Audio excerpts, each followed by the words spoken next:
ಎಲ್ರಿಗೂ ನಮಸ್ಕಾರ. ಇದು ಸುದ್ದಿ ವಿಶ್ಲೇಷಣೆ. ನಾನು ಶಶಿಧರ್ ಭಟ್. ಮಾಜಿ ಮುಖ್ಯಮಂತ್ರಿ ಎಚ್.ಡಿ. ಕುಮಾರಸ್ವಾಮಿ ಅವರು ಇತ್ತೀಚಿನ ದಿನಗಳಲ್ಲಿ ಸುದ್ದಿಗೆ ಗ್ರಾಸವನ್ನು ಒದಗಿಸಿದ್ದು ಮಾಜಿ ಮುಖ್ಯಮಂತ್ರಿ, ಕಾಂಗ್ರೆಸ್ ನಾಯಕ, ಶಾಸಕಾಂಗ ಪಕ್ಷದ ನಾಯಕ ಸಿದ್ದರಾಮಯ್ಯ ಅವರ ಮೇಲಿನ ವೈಯಕ್ತಿಕ ದಾಳಿಯಿಂದ ಇವರಿಬ್ಬರ ನಡುವಿನ ಜಗಳ ಬೀದಿ ಜಗಳವಾಗಿ ಮಾರ್ಪಟ್ಟಾಗಿತ್ತು. ಬಹಳಷ್ಟು ಜನ ಇವರಿಗೆ ಬೇರೆ ಕೆಲಸ ಇಲ್ವನ್ರಿ, ಪರಸ್ಪರ ಜಗಳ ಮಾಡ್ಕೊಂಡು ಕೂತ್ಕೊತಿದ್ದಾರೆ ಅನ್ನೋ ಸಿಚುವೇಶನ್. ಇಂತಹ ಎಚ್.ಡಿ. ಕುಮಾರಸ್ವಾಮಿ ನಿನ್ನೆ ಒಂದು ಹೇಳಿಕೆಯನ್ನು ಕೊಟ್ಟರು. ಈ ಹೇಳಿಕೆ ಕೆಲವರಿಗೆ ಆಶ್ಚರ್ಯವನ್ನು ಉಂಟು ಮಾಡಿತು, ಕೆಲವರಿಗೆ ಆಘಾತವನ್ನು ಉಂಟು ಮಾಡಿತು, ಕೆಲವರು ಇದರ ಹಿಂದೆ ರಾಜಕೀಯ ಷಡ್ಯಂತರವನ್ನು ಗುರುತಿಸಿದರು. ಇನ್ನು ಕೆಲವರು ಮುಂಬರುವ ರಾಜ್ಯ ವಿಧಾನಸಭೆ 2 ಕ್ಷೇತ್ರಗಳ ಉಪಚುನಾವಣೆ ಏನಿದೆ, ಉಪಚುನಾವಣೆಯನ್ನು ದೃಷ್ಟಿಯಲ್ಲಿಟ್ಟುಕೊಂಡು ಅವರು ಈ ಮಾತನ್ನ ಹೇಳಿದ್ದಾರೆ ಅಂತ ಹೇಳಲಾಯಿತು. ಮಾಧ್ಯಮಗಳು ಈ ವಿಚಾರವನ್ನು ಬಹಳ ಗಂಭೀರವಾಗಿ ಪರಿಗಣಿಸಿ ಈ ಬಗ್ಗೆ ಚರ್ಚೆಯನ್ನ ಹಮ್ಮಿಕೊಂಡು, ಹಾಗಿದ್ರೆ ಏನು ಕುಮಾರಸ್ವಾಮಿ ನಿನ್ನೆ ಹೇಳಿದ್ದು? ಕುಮಾರಸ್ವಾಮಿ ನಿನ್ನೆ ಒಂದು ಮಾತನ್ನೇ ಹೇಳಿದ್ರು, ಅದು ಅವರಿಗೆ ಅಧ್ಯಯನದಿಂದ ಗೊತ್ತಾಗಿದೆ. ಈ ಬಗ್ಗೆ ತಮ್ಮ ಬಳಿ ಸಾಕ್ಷ್ಯಾಧಾರಗಳು ಇವೆ ಅನ್ನುವ ಮಾತನ್ನ ಕುಮಾರಸ್ವಾಮಿ ಹೇಳಿದ್ರು. ನಿನ್ನೆಯಿಂದ ಎಲ್ಲ ವಾಹಿನಿಗಳಲ್ಲೂ ಕುಮಾರಸ್ವಾಮಿ ಅವರದ್ದೇ ಸುದ್ದಿ. ಇವತ್ತೊಂದು ವಾಹಿನಿಯಲ್ಲಿ ಕುಮಾರಸ್ವಾಮಿ ಮತ್ತು ಚಕ್ರವರ್ತಿ ಸೂಲಿಬೆಲೆ ಅವರ ನಡುವೆ ವಾಗ್ವಾದ ನಡೆದು ಆ ವಾಹಿನಿ ಅವರಿಬ್ಬರ ನಡುವೆ ಬಹಿರಂಗ ಒಂದು ಚರ್ಚೆಗೆ ಅವಕಾಶವನ್ನು ಕಲ್ಪಿಸುವುದಾಗಿ ಕೂಡ ಹೇಳಿದರು. ಅಂತ ಮಹತ್ವದ ಯಾವ ವಿಚಾರವನ್ನು ಕುಮಾರಸ್ವಾಮಿ ಹೇಳಿದ್ರು? ಅದು ಯಾಕೆ ಈ ರೀತಿ ಪ್ರಚಾರವನ್ನು ಪಡೀತು? ಹಾಗೆ ನೋಡಿದರೆ ವಾಹಿನಿಗಳಲ್ಲಿ ಯಾವ್ಯಾವ ವಿಚಾರಗಳನ್ನು ಪ್ರಚಾರ ಪಡಿತು, ಆದರೆ ಇಂಥ ಒಂದು ಸುದ್ದಿಯನ್ನ ಹೇಳಿದ್ದಕ್ಕಾಗಿ ಬಹಿರಂಗವಾಗಿ ನಾನು ಮೊದಲು ಕುಮಾರಸ್ವಾಮಿ ಅವರನ್ನ ಅಭಿನಂದಿಸ್ತೀನಿ. ಅದೇ ಅವರ ರಾಜಕೀಯ ಮತ್ತು ಸಾಮಾಜಿಕ ನಿಲುವು ಅನ್ನೋದ್ರ ಬಗ್ಗೆ ನನಗೆ ಅನುಮಾನ ಇದೆ. ನಾಳೆ ಬದಲಾಗುತ್ತಾ ಇಲ್ವೋ ನನಗೆ ಗೊತ್ತಿಲ್ಲ, ಆದರೆ ಈ ಸಂದರ್ಭದಲ್ಲಿ ಅವರು ತೆಗೆದುಕೊಂಡ ಈ ಸ್ಟ್ಯಾಂಡ್ಗಾಗಿ ನಾನು ಅವರನ್ನು ಅಭಿನಂದಿಸ್ತೀನಿ. ಅವ್ರು ಹೇಳಿದ್ದೇನು, ಯಾವುದೋ ಪುಸ್ತಕದಲ್ಲೋ ಎಲ್ಲೋ ಓದಿದ ಪ್ರಕಾರ, ಯಾರೋ ಒಬ್ಬ RSSನ ಮಾಜಿ ಕಾರ್ಯಕರ್ತರು ತಿಳಿಸಿದ ಪ್ರಕಾರ ಸುಮಾರು 3,000-4,000 IAS IPS ಅಧಿಕಾರಿಗಳೇನಿದ್ದಾರೆ ಅವರು RSS ಹಿನ್ನೆಲೆಯವರು, RSS ಸಿದ್ಧಾಂತದಲ್ಲಿ ನಂಬಿಕೆ ಇಟ್ಟವರು. ಸೊ RSS ಇಂತಹ IAS ಮತ್ತು IPS ಅಧಿಕಾರಿಗಳಿಗೆ ಒಂದು ತರಬೇತಿಯನ್ನ ಕೊಟ್ಟು ಕಳಿಸುತ್ತೆ. ಸೊ ಇದರ ಪರಿಣಾಮ ಏನು? ಈ ಸುದ್ದಿ ನನಗೆ ಆಶ್ಚರ್ಯವನ್ನ ಉಂಟು ಮಾಡಿಲ್ಲ. ರಾಷ್ಟ್ರೀಯ ಸ್ವಯಂ ಸೇವಕ ಸಂಘ ತನ್ನ ಸಿದ್ಧಾಂತವನ್ನ ಪ್ರಚುರಪಡಿಸೋದಕ್ಕೆ ಸಣ್ಣಿಂದಲೇ ಅವರಿಗೆ ತರಬೇತಿಯನ್ನು ಕೊಡುತ್ತಾರೆ. RSS ಶಾಖೆಗಳು ಪ್ರಾರಂಭದಲ್ಲಿ ಅದನ್ನೇ ಮಾಡ್ತವೆ. ಸದಾವತ್ಸಲೆ ಮಾತೃಭೂಮಿಯಿಂದ ಪ್ರಾರಂಭ ಆಗಿ ದೇಶಭಕ್ತಿ ಹೆಸರಿನಲ್ಲಿ ತಮ್ಮ ಸಿದ್ಧಾಂತವನ್ನು ಮಕ್ಕಳಲ್ಲಿ ತುಂಬುವ ಕೆಲಸವನ್ನ ಅದು ಮಾಡುತ್ತೆ.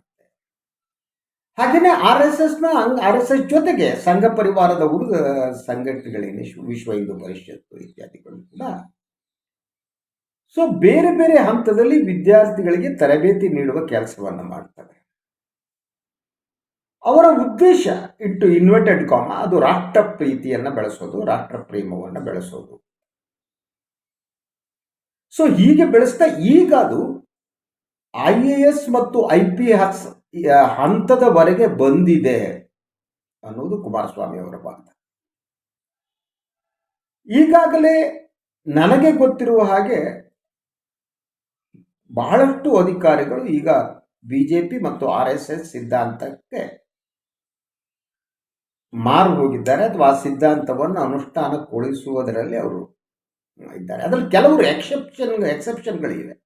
ನಾವು ಮೊನ್ನೆ ನೋಡಿದ್ವಿ, ವಿಜಯನಗರ ಜಿಲ್ಲೆ ಆದಂಥ ಸಂದರ್ಭದಲ್ಲಿ ಜಿಲ್ಲಾಧಿಕಾರಿ ಈ ಮೋದಿ ಗುಣಗಾನ ಎಲ್ಲ ಪ್ರಾರಂಭ ಮಾಡಿದಾಗ ತಡೆದ ಅಂಥ ಅಧಿಕಾರಿಗಳು ಇದ್ದಾರೆ. ನಾವು ಎಲ್ಲ ಅಧಿಕಾರಿಗಳನ್ನು ಸಾರಾಸಗಟಾಗಿ ಹಾಗೆ ಹೇಳೋದಕ್ಕೆ ಸಾಧ್ಯ ಆಗಲ್ಲ. ಆದರೆ ಇದು ಅಪಾಯಕಾರಿಯಾದ ಸ್ಥಿತಿ. ಯಾಕೆಂದರೆ RSS ಸಿದ್ಧಪಡಿಸಿರುವ ತರಬೇತಿಗೊಳಿಸಿರುವ IAS ಮತ್ತು IPS ಅಧಿಕಾರಿಗಳು ಹೇಗಿರಬಲ್ಲರು? ಅವರ ಸಿದ್ಧಾಂತ ಒಂದು ಕಡೆ, ಆ ಸಿದ್ಧಾಂತವನ್ನು ಅನುಷ್ಠಾನಗೊಳಿಸುವುದಕ್ಕೆ ಅವರು ಏನನ್ನು ಮಾಡಬಲ್ಲರು, ಯಾವ ದಾರಿಯನ್ನು ಹಿಡಿತಾರೆ? ಮೊದಲನೇದಾಗಿ RSS ತರಬೇತಿ ಪಡೆದವರು, ಸಂಘ ಪರಿವಾರದಿಂದ ತರಬೇತಿ ಪಡೆದು ಯಾರು ಉನ್ನತ ಸ್ಥಾನದಲ್ಲಿ ಬಂದಿರ್ತಾರೆ ಅವರು ಸಂವಿಧಾನದ ಸೆಕ್ಯುಲರ್ ಧರ್ಮ ನಿರಪೇಕ್ಷ ತತ್ವ ಏನಿದೆ ಅದಕ್ಕೆ ವಿರೋಧಿಗಳಾಗಿರ್ತಾರೆ. This number 1. ಸೆಕೆಂಡ್, ಅವರು ಏನನ್ನ ನಂಬಿರ್ತಾರೆ? ಈ ದೇಶ ಕೇವಲ ಹಿಂದೂಗಳಿಗೆ ಸೇರಿದ್ದು, ಆದ್ರಿಂದ ಇದು ಹಿಂದೂ ರಾಷ್ಟ್ರವಾಗಿರಬೇಕು ಅಂತ ನಂಬ್ತಾರೆ. ಹಿಂದುತ್ವವನ್ನ ಜಾರಿಗೆ ತರುವುದಕ್ಕೆ ಎಲ್ಲ ಮಾರ್ಗಗಳನ್ನ ಅವರು ಅನುಸರಿಸ್ತಾರೆ. ಅವರ ರಾಷ್ಟ್ರ ಪ್ರೇಮ ಅನ್ನುವುದೇನಿದೆ ಅದು ಅಲ್ಪಸಂಖ್ಯಾತರನ್ನ ವಿರೋಧಿಸುವ ಮನಸ್ಥಿತಿಯನ್ನ ಹೊಂದಿರುವಂತ. ಅದನ್ನ ನೀವು ಈ ರೀತಿ ಗಮನಿಸಿ. ಸಂಘ ಪರಿವಾರದಿಂದ ತರಬೇತಿ ಅದೇ ಬಿಟ್ಟುವಂಥ ಬಹಳಷ್ಟು ಜನನ್ನ ನಾವು ನೋಡ್ತಾ ಇದ್ದೀವಲ್ವಾ. ಬಜರಂಗ ದಳದವರು ಯಾವ ರೀತಿ ಮಾಡ್ತಿದ್ದಾರೆ ಗೊತ್ತಿದೆ ನಮಗೆ.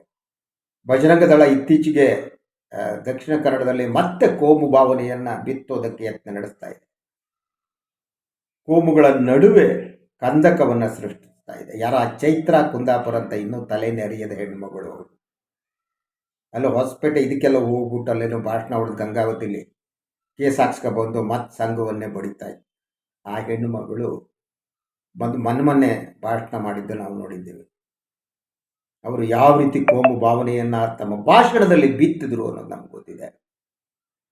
ಅದೇ ರೀತಿ ನೀವು ದಕ್ಷಿಣ ಕನ್ನಡದಲ್ಲಿ ಮೀನು ಮಾರುಕಟ್ಟೆಯಲ್ಲಿ ಮುಸ್ಲಿಮರಿಗೆ ಮೀನು ಮಾರಾಟ ಮಾಡಬಾರ್ದು ಅನ್ನೋ ಚಳವಳಿಯನ್ನು ಪ್ರಾರಂಭ ಮಾಡಿ ಅದು ಯಾವ ಹಂತಕ್ಕೆ ಹೋಗಿದೆ ಅಂತ ನೋಡಿದ್ದೀವಿ. ಈ ಮನಸ್ಥಿತಿ IAS ಮತ್ತು IPS ಅಧಿಕಾರಿಗಳಿಗೆ ಬಂದರೆ ಈ ದೇಶವನ್ನು ಉಳಿಸುವವರು ಯಾರು? ಇದೇ ಬಜರಂಗ ದಳದ ಮನಸ್ಥಿತಿ ಏನಿದೆ, ಈ ಬಜರಂಗ ದಳ ಅವರು ಏನು ಕಲ್ತಿದ್ದಾರೆ ಸಂಘ ಪರಿವಾರದಲ್ಲಿ ಅದನ್ನ ತರಬೇತಿ ಪಡೆದು IAS ಮತ್ತು IPS ಅಧಿಕಾರಿಗಳು ಬಂದು ಕುಳಿತುಕೋತಾರೆ.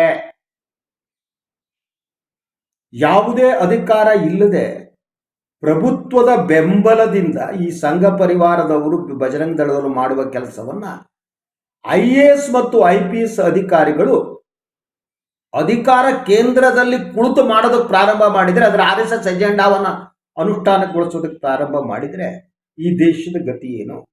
ಈ ದೇಶದ ಸಂವಿಧಾನದ ಗತಿ ಏನು?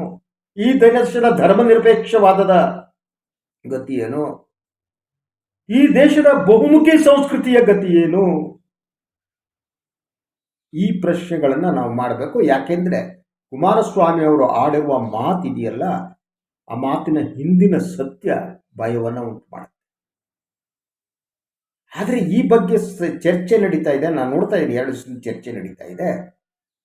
ಎಲ್ಲ ಸಂಘ ಪರಿವಾರದವರೆಲ್ಲ ಬಂದುಬಿಟ್ಟು ಹೇಳಿಕೆಗಳನ್ನು ಕೊಡ್ತಿದ್ದಾರೆ. ದೇಶ ಪ್ರೇಮ, ರಾಷ್ಟ್ರ ಪ್ರೇಮ ಅಂತ ಮಾತಾಡ್ತಾರೆ BJP ಸರ್ಕಾರದ ಮಂತ್ರಿಗಳು.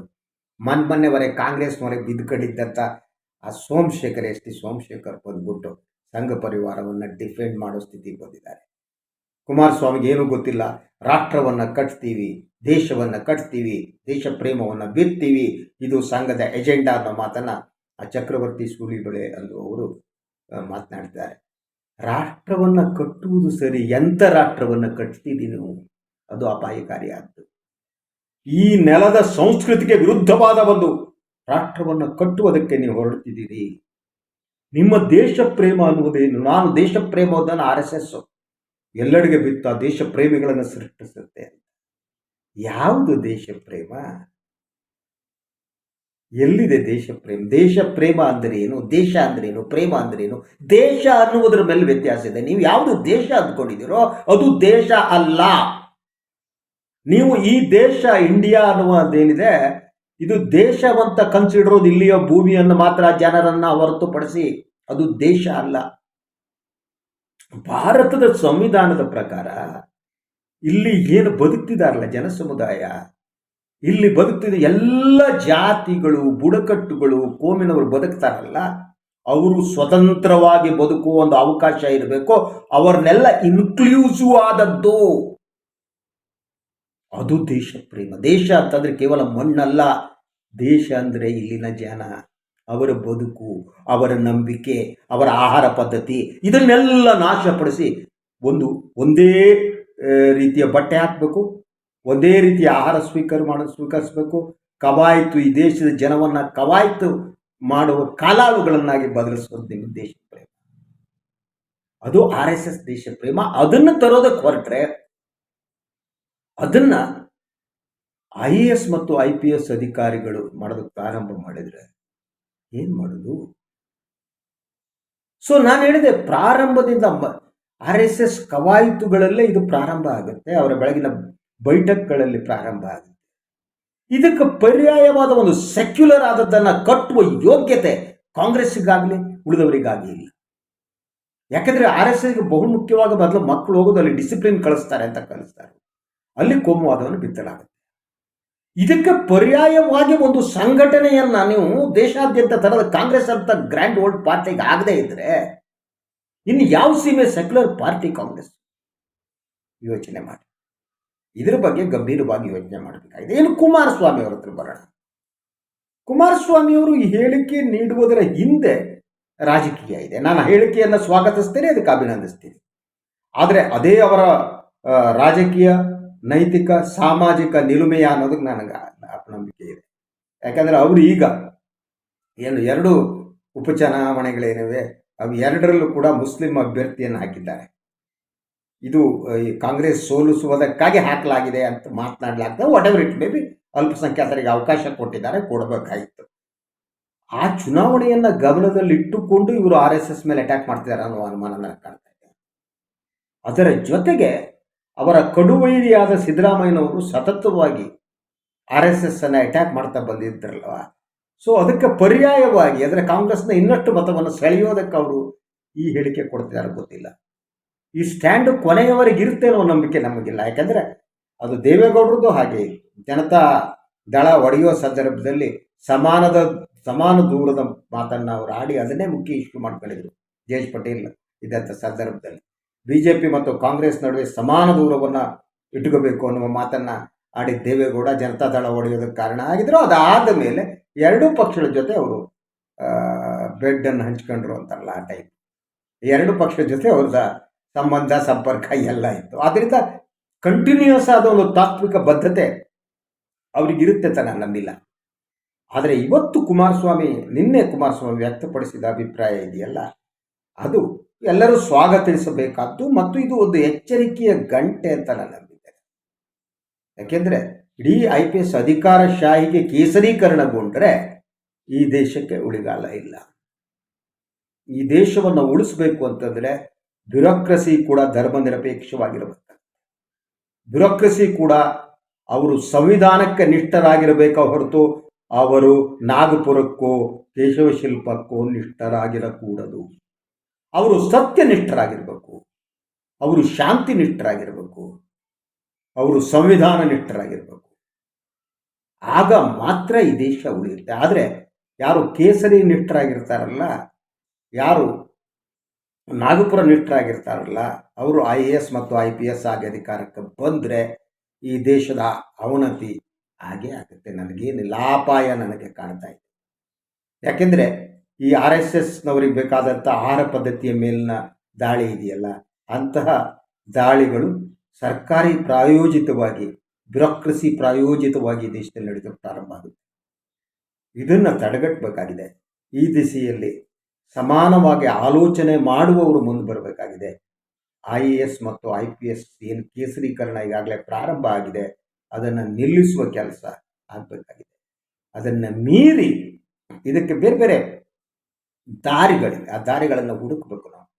IAS ಮತ್ತು IPS ಹೋಗೋರನ್ನ ಧರ್ಮ ನಿರಪೇಕ್ಷರನ್ನಾಗಿ ಅವರನ್ನು ಸಿದ್ಧಪಡಿಸಿ ಬಿಡುವಂಥ ಒಂದು ವ್ಯವಸ್ಥೆ ರೂಪುಗೊಳ್ಳಬೇಕು. ಮಕ್ಕಳು ಕೇಸರೀಕರಣಗೊಳ್ಳುವುದನ್ನು ತಡೆಯುವ ಒಂದು ವ್ಯವಸ್ಥೆ ರೂಪುಗೊಳ್ಳಬೇಕು. ಆ ದಿಸೆಯಲ್ಲಿ ಎಲ್ಲರೂ ಆಲೋಚನೆ ಮಾಡಲಿ ಅಂತ ಹೇಳ್ತಾ ಇವತ್ತಿನ ಈ ಸುದ್ದಿ ವಿಶ್ಲೇಷಣೆಯನ್ನು ಮುಗಿಸ್ತೀನಿ. ಎಲ್ಲರಿಗೂ ಒಳ್ಳೆಯದಾಗಲಿ. ನಮಸ್ಕಾರ.